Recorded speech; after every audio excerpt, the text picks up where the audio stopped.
Metropolitan gathered professionals in the health and financial space on a frank conversation looking at the society's relationship with money.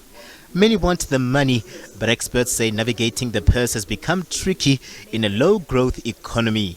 Metropolitan's Lindiwe Gumede says the beginning of the year presents opportunities for balanced financial practices that consider both immediate needs and future stability. As a black community, we don't like talking about money. We call it all kinds of things, right? Call it chelete or ngcedinkece. And if people actually owe you money, you don't say, can I have my money back? Because it's such a difficult conversation to have. We end up saying, can I have that thing or leyanto back? And starting today, we're hoping we can have more of these kind of conversations where we can just be open and talk about it. And it's even more fitting, the fact that it's at the beginning of the year.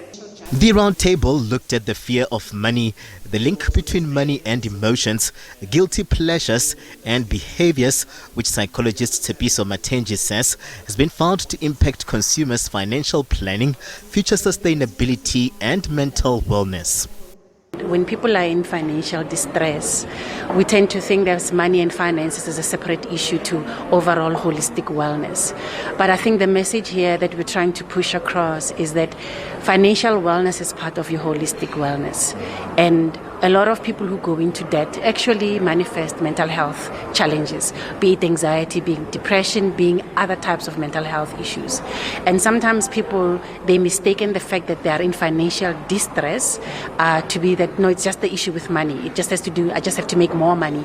They are missing the fact that there's patterns of behaving and thinking and basically your emotions as well that actually are part of what perpetuates your status about money and your relationship with money and how you can get yourself out of debt, for instance.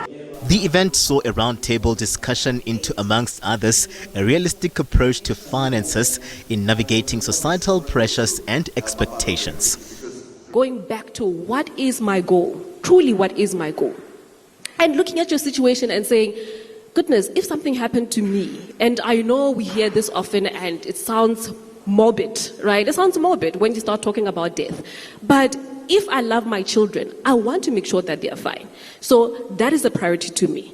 And everything else after that, all bets are off. If you start truly with yourself and where you are with your finances, it's much easier to say no to the distractions and no to the competing with other people.